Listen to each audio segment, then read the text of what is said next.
यह सब एक गर्मी में हुआ जो बस एक सामान्य रात हो सकती थी। मेरे भाई के दो दोस्त घर पर रुक रहे थे, इसलिए मेरी माँ और मैंने सोचा कि पिज्जा ले आएं ताकि सबको खिलाना आसान हो जाए। मेरी माँ और मैंने एरिजोना में फायर पाई नामक एक लोकप्रिय पिज्जा चेन से पिज्जा लेने का निर्णय लिया।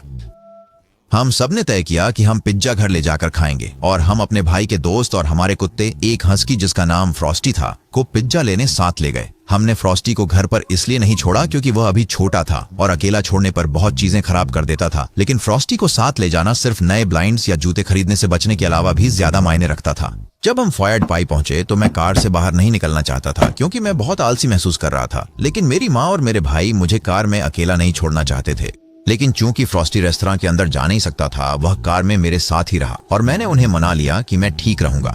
जिस जगह हमने गाड़ी पार्क की थी वह बहुत अंधेरी थी और मैं पीछे की सीट पर फ्रॉस्टी के साथ था, थोड़ा लगभग लेटा हुआ और अपने फोन पर स्क्रॉल कर रहा था। अचानक फ्रॉस्टी ने कराहना शुरू कर दिया और कुछ बार भौंका। पहले मैंने सोचा कि वह छोटा था और कार में फंसा हुआ महसूस कर रहा था, इसलिए वह भ्रमित हो गया। मैंने बस उसकी पीठ थपथपाई और इससे वह थोड़ा शांत हो गया, लेकिन फिर उसने मुझ पर आक्रामकता से भौंकना शुरू कर दिया और मैं चौंक गया। मैं फिर से फ्रॉस्टी को सहलाने के लिए खिसक गया जब साइड व्यू मिरर में फोन की परछाई ने मेरा ध्यान खींच लिया।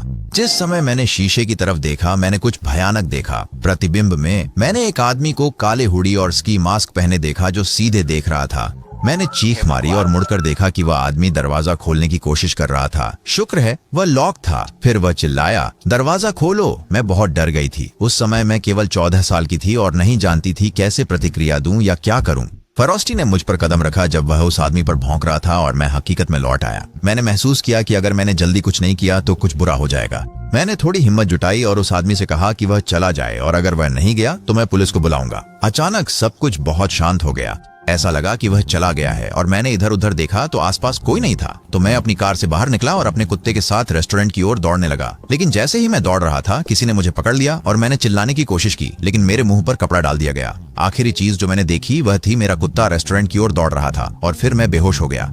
मैं अस्पताल में जागा और मेरा शरीर दर्द से भरा हुआ और जैसे मुझे घुमाया गया हो महसूस हुआ। मैंने चारों ओर देखा और अपनी माँ और भाई को देखा जो मेरे बारे में बहुत चिंतित लग रहे थे। फिर उनसे पूछें कि क्या हुआ। उन्होंने मुझे बताया कि फ्रॉस्टी दौड़ते हुए रेस्तरां के अंदर आया और दरवाजे पर वेटरों द्वारा देखा गया। जब मेरी माँ और भाई ने फ्रॉस्टी को देखा तो वे बहुत डरे हुए थे क्योंकि उन्हें पता था कि कुछ हुआ होगा। वे पार्किंग लॉट की ओर दौड़े और देखा कि मैं कार में नहीं हूँ। मेरी माँ ने पुलिस को फोन किया और फिर अचानक फ्रॉस्टी पास खड़ी एक संदिग्ध दिखने वाली वैन पर भौंकने लगा। मेरे भाई और उसके दोस्त वैन के चारों ओर घूमे ताकि अंदर देख सकें और उन्होंने वैन के पिछले दरवाजे पर खून देखा।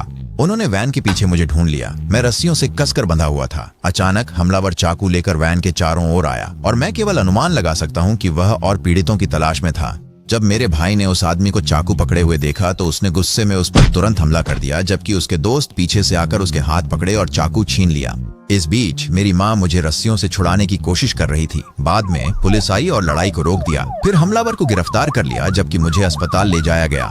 बाद की जांच में पता चला कि वह व्यक्ति एक यौन अपराधी, ड्रग डीलर और मानव तस्कर था। वह संभवतः मुझे अगवा कर बेचने की योजना बना रहा था। मैं फ्रॉस्टी का बहुत आभारी हूँ और आज तक सोचता हूँ कि अगर हमने उसे घर पर छोड़ने का निर्णय लिया होता तो क्या होता। सबसे संभवतः मैं आपको यह कहानी सुनाने के लिए यहाँ नहीं होता।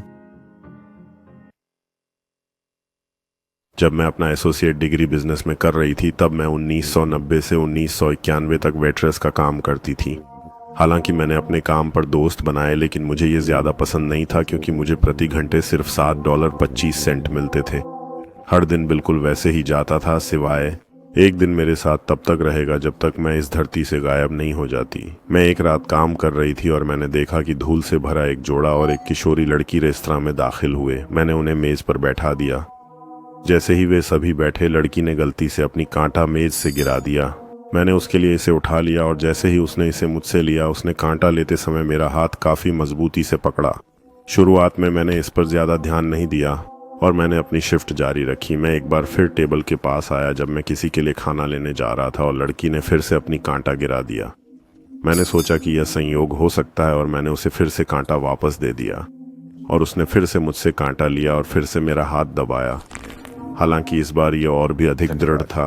मैं 2 बार और उसके टेबल के पास से गुजरा और दोनों बार उसने फिर से अपनी कांटा गिरा दी और दोनों बार मैंने उसके लिए उसे उठाया और वह हर बार मेरे हाथ को दबाती और हर बार दबाव पहले से ज़्यादा लगता। अब मुझे पता था कि वह जानबूझकर ऐसा कर रही थी। कुछ न कुछ गड़बड़ जरूर थी, लेकिन यह मुश्किल था। उस समय बताना मुश्किल था। ज्यादा देर नहीं हुई जब आखिरकार उन्होंने अपना खाना खा लिया और तीनों रेस्तरां से बाहर चले गए। मैं उनकी मेज पर सफाई करने गया और जब मैंने प्लेट उठाई तो देखा कि प्लेट के नीचे एक नैपकिन थी और उस पर लिखा हुआ था, मेरी मदद करें, पुलिस को बुलाएं। अब मेरे दिमाग में अंधेरे विचार दौड़ रहे थे। क्या यह लड़की अगवा की गई थी? क्या वह अपने अपहरणकर्ताओं से भागने की कोशिश कर रही थी? वह लोग कौन थे जिनके साथ वह थी? यह समझना बहुत कठिन था कि क्या हो रहा था। पूरे हफ्ते मैं उस लड़की के बारे में सोचता रहा। मुझे बहुत बुरा लग रहा था कि मैं उस स्थिति को नहीं समझ पाया जिसमें वह वास्तव में थी। ये मुझे ऐसे लग रहा था जैसे गोली लग रही हो। जितना अधिक मैंने उसके बारे में सोचा, मैंने एक बहुत ही परेशान करने वाली समानता बनाई। वह लड़की, वह बहुत जानी पहचानी लग रही थी। ठीक है। तभी मैंने कड़ियां जोड़ी। मैंने इस लड़की को वर्षों से एक लापता व्यक्ति के रूप में पहचाना। यह एंटोनेट कैरेटो के अलावा कोई और नहीं हो सकती थी। उसका चेहरा और शरीर की बनावट उसके विवरण से मेल खाती थी। हर रात सोने से पहले मैं हमेशा उस मुलाकात को याद करता हूँ। मुझे लगातार ऐसा लगता रहा जैसे मैं दुनिया का सबसे बुरा इंसान हूँ। मुझे उसके संकेत समझने चाहिए थे कि वह मुसीबत में थी। मैं उसकी अपहरण की पीड़ा को समाप्त कर सकता था और मैं उसे उसके प्रियजनों के पास वापस लाने में मदद कर सकता था। एंटोनेट की माँ पेनी का 1999 में हृदय और जिगर की समस्याओं के कारण निधन हो गया था। अब जब मैं इस मामले के बारे में अधिक सोचता हूँ तो मैं दृढ़ता से मानता हूँ कि उसकी माँ का एंटोनेट की गुमशुदगी से कुछ लेना देना था। उसे अपनी बेटी को बेचना ही पड़ा होगा। हर इंटरव्यू में वह अपनी बेटी के अपहरण और जबरदस्ती रोके जाने को लेकर चिंतित नहीं दिखती थी। जब भी मैं इसके बारे में सोचता हूँ मेरा मन खराब हो जाता है। आज के दिन तक एंटरनेट कहाँ है यह अब भी अज्ञात है। यह रहस्य कभी सुलझ नहीं पाया। हालांकि कानून व्यवस्थापक और मैं मानते हैं कि वह नहीं रही, वह अब भी एक लापता व्यक्ति के रूप में सूचीबद्ध है।